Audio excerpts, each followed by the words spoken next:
Halo, assalamualaikum warahmatullahi wabarakatuh. Oke guys, di video kali ini saya akan nge-review ya. Jadi di sini saya baru saja menggunakan kamera webcam dari Insta360 Link. Jadi di sini saya hanya berbagi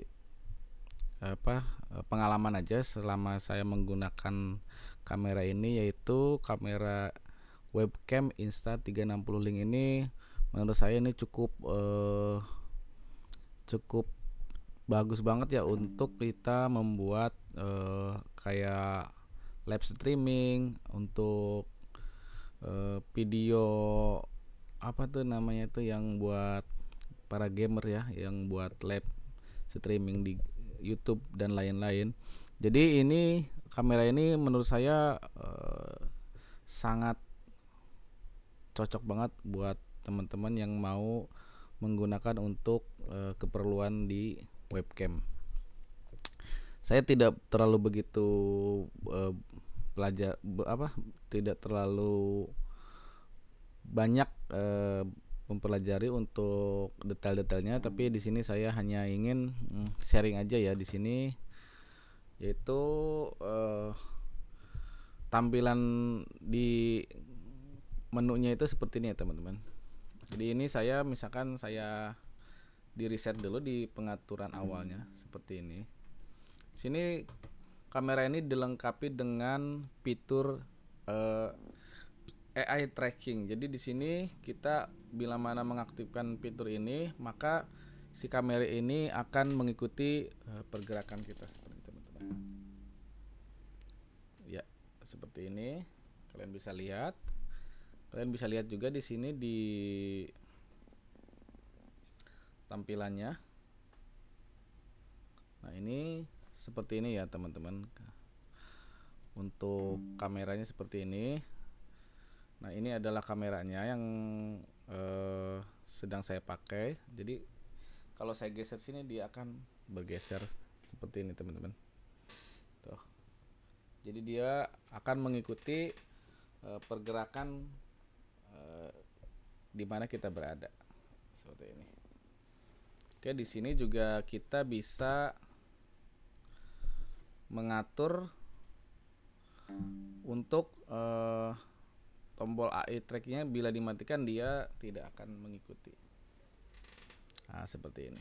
Jadi saya biasanya kalau untuk live streaming akan menyalakan menu ini. Lalu di sini ada menu whiteboard ini, dia biasanya sih untuk kayak presentasi. Dia nanti ada semacam papan tulis, lalu dia di sini akan membaca secara detail, nanti dia akan langsung nge-crop sendiri.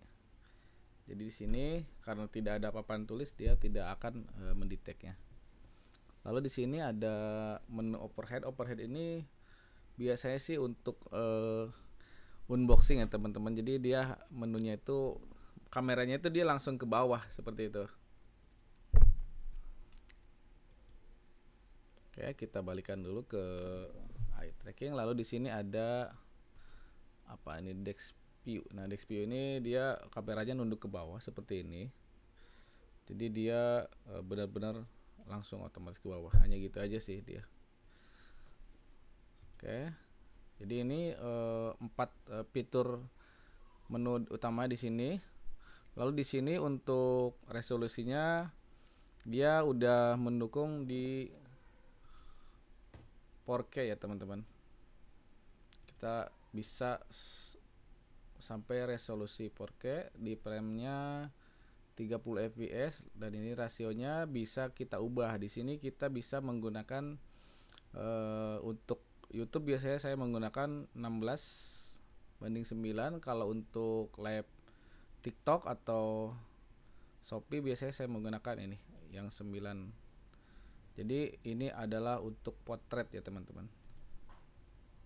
Biasanya di sini. Nah, kita bisa berubah di sini. Nah. Oke, kita lihat dulu coba apa berubah ya. Ntar kita cek dulu.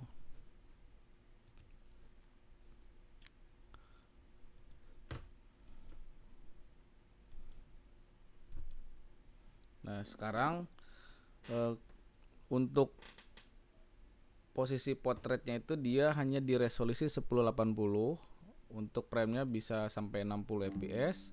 Di posisi potretnya seperti ini ya teman-teman. Dia juga masih sama, bisa menggunakan eye tracking, dia bisa ngikutin pergerakan kita seperti ini. Kalian bisa lihat kurang tinggi ya kameranya kurang nunduk. Oke, nanti di sini kalian bisa menggunakan dua ini ya, jadi bisa portrait sama landscape gitu ya, seperti itu. Lalu di sini juga ada menu untuk, sorry, ini matiin dulu, ini untuk menggeser kanan kiri ya, seperti PTZ gitu ya. Dan di sini saya juga sering menggunakan untuk live streaming ya teman-teman. Jadi enak, ini bisa dikontrol jarak jauh juga untuk kameranya. Jadi nanti kita tinggal menyambungkan ke handphone saja, lalu kita bisa mengontrol dari smartphone. Lalu di sini kita juga bisa, saya balikan dulu aja ke setelan ini ya teman-teman, ke landscape dulu. Oke, kita sudah balikan dulu. Di sini saya akan menambahkan beberapa settingan untuk posisi kameranya ya teman-teman. Jadi sini sudah dilengkapi dengan preset. Nah, preset ini misalkan ini posisi 1, saya sudah ada di sini. Nah, kita udah pas nih, kita setel dulu, kita kira-kira pas di sini, lalu kita tambahkan. Nah, di sini sudah tersimpan satu preset. Nah, nanti saya akan menambahkan satu preset lagi, misalkan di sini. Kita coba ke kamera ini ya, teman-teman. Misalkan di sini. Wow, berantakan. Nah, kita bisa menambahkan satu lagi. Misalkan di sini. Saya lagi di tempat produksi, kebetulan ini malam Minggu, lagi libur. Kita coba di sini aja, teman-teman ya. Nah, di sini saya sudah menyimpan ada 3 preset ya, teman-teman. Jadi nanti kalau kita pilih klik sini, nah si posisi kamera akan langsung dia ke preset yang pertama tadi, yang kita setting yang pertama. Lalu kalau mau kedua, kita tinggal klik yang kedua, dia akan pilih yang kedua posisinya, lalu yang ketiga ini.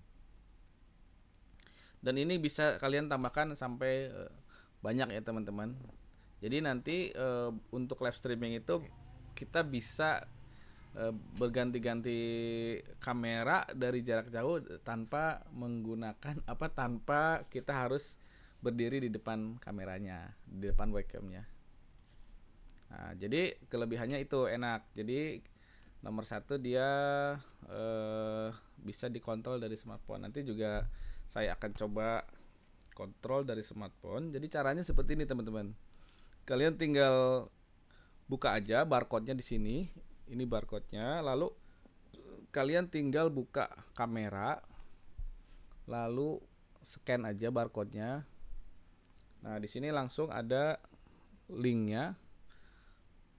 Seperti ini. Sorry, ini saya lupa. Ini kita harus tersambung dengan satu jaringan yang sama. Jadi saya akan menghubungkan ke WiFi dulu teman-teman. Jadi handphone ini sama PC-nya itu harus tersambung ke satu jaringan yang sama ya teman-teman. Nah, setelah tersambung, kita bisa terhubung. Mana ya? Nih kok gak jelas ya. Sorry teman-teman nih. Nah, dia ini kurang lebih seperti ini menunya. Apa kelihatan nggak ya? Mana caranya?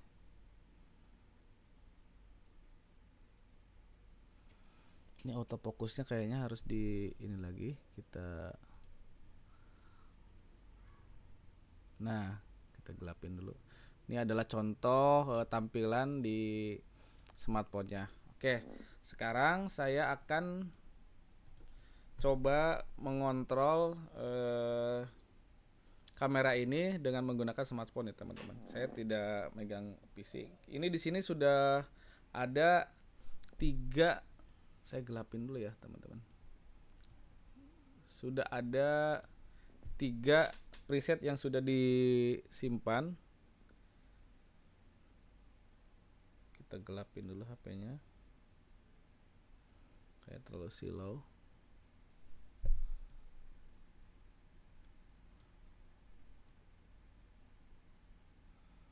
Oke, di sini intinya sudah ada 3. Jadi saya akan coba mengontrol kamera ini dari smartphone. Kita pilih yang kedua. Secara otomatis posisi webcam berganti ke preset yang kedua. Lalu kita pilih yang ketiga. Nah, kalian bisa lihat di sini langsung berubah menjadi yang ketiga. Lalu saya balik lagi yang pertama. Lalu di sini juga kita bisa mengontrol untuk posisinya. Nah, di sini misalkan kita bisa menggerakkan kanan kiri atas bawah. Nah, seperti ini. Oke, bisa juga kita menambahkan preset lagi. Nah, saya tambahkan lagi jadi ada 4 preset. Oke, saya tambahkan ke atas dulu teman-teman biar lihat ada perbedaannya. Misalkan saya tambah ke atas. Nah, di sini saya sudah ada 5 preset. Jadi ini adalah preset pertama, ini adalah preset kedua, ini adalah yang ketiga, ini keempat, dan ini yang kelima. Oke, jadi kamera ini menurut saya enak banget, memudahkan kita untuk mengatur posisi. Lalu di sini banyak banget fungsi-fungsinya. Bisa juga kita membalikkan apa tuh namanya ya, mirroring ya, kita kalau nggak salah ya teman-teman. Jadi kita bisa mengatur apakah kameranya itu selfie atau normal. Nah, bisa terbalik ya kanan kirinya di sini. Kita lihat. Jadi semuanya bisa kita atur dari handphone. Lalu di sini juga ada menu, beberapa menu untuk seperti pengaturan exposure saturasinya. Kita coba aja nanti di PC-nya aja ya teman-teman. Oke, kita akan coba setting-setting di menu pengaturan efeknya. Di sini saya tidak terlalu paham ya untuk pengaturan kamera yang bagus ini, cuman saya akan coba mengatur sebisa saya ya. Jadi di sini kita bisa masuk ke menu efek. Mungkin saya akan lihatin dulu di sini ya teman-teman. Di sini ada untuk tombol zoomnya, tadi belum dilihatin. Di sini ada tombol zoom. Lalu di sini kalau mau menghapus kita tinggal hapus saja. Untuk preset ini ada tombol untuk mendelete.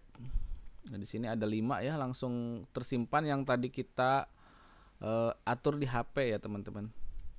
Lalu di sini juga ada untuk apa nih, untuk eye trackingnya. Jadi dia bisa full body atau setengah badan atau full dari kepala sampai kaki. Nanti kalau kita lagi berdiri dia otomatis ngikutin dari kepala sampai kaki settingannya. Kalau di sini saya milihnya yang ini aja untuk setengah badan.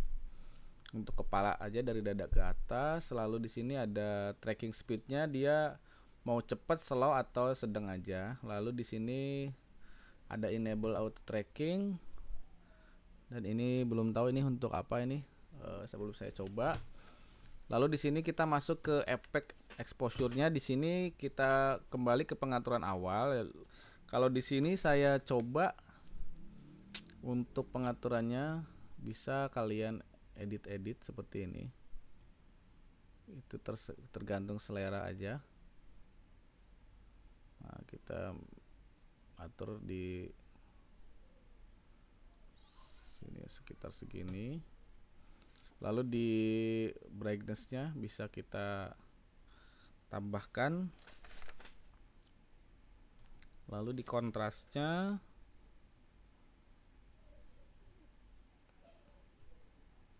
kalian bisa atur aja. Sebenarnya saya tidak terlalu paham ya yang bagus itu seperti apa.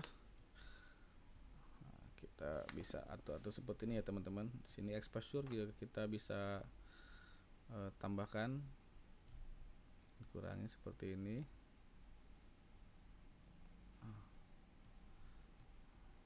Oke.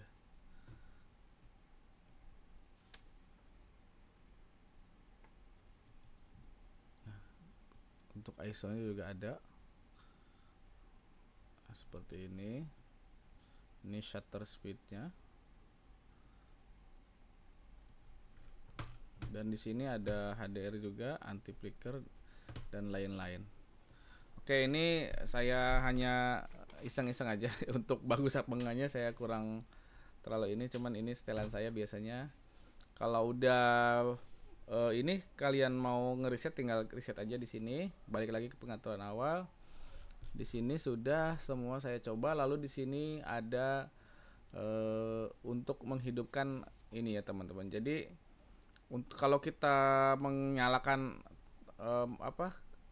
AI tracking ini, dia walaupun di sininya tidak kita hidupkan, maka saat secara otomatis dia kalau kita lagi berpindah posisi dia akan tetap ngikutin teman-teman. Nah, di sini dia kita bisa melambaikan tangan untuk ini. Di sini kalau kita sorry teman-teman, ini saya baru baca di sini ternyata untuk gestur ya teman-teman. Jadi kalau kita nyalakan ini adalah kalau kita ngelambai, nah dia akan ngikutin maksudnya teman-teman. Nah gitu. Jadi kalau kita posisi jauh dia ngelambai itu ya ngikutin gitu, maksudnya ngehidupin si AI trackingnya kalau nggak salah ya teman-teman. Lalu di sini ada whiteboard. Nah kalau kita gimana begini ya?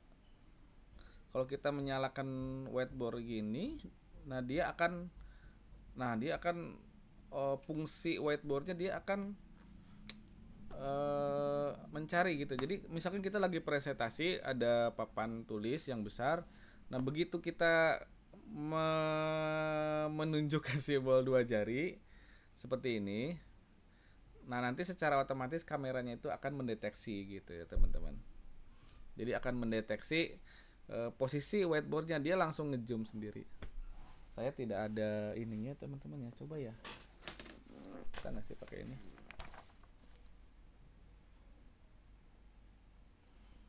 Coba kalau pakai ini apa bisa dia?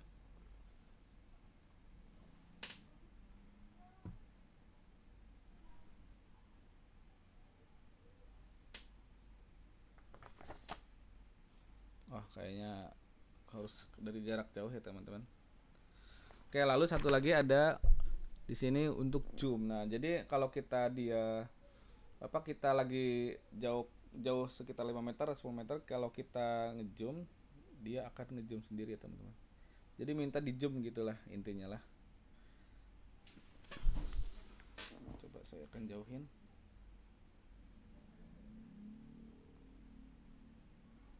Sebenarnya tadi ada ini ya teman-teman, ada mana dia? Kok nggak mau ya?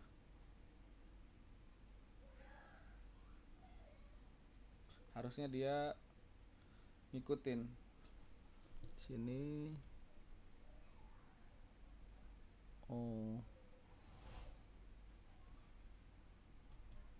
Dia ke atas ya teman-teman.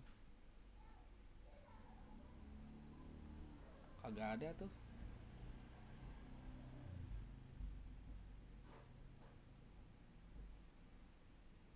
Nggak ada ya.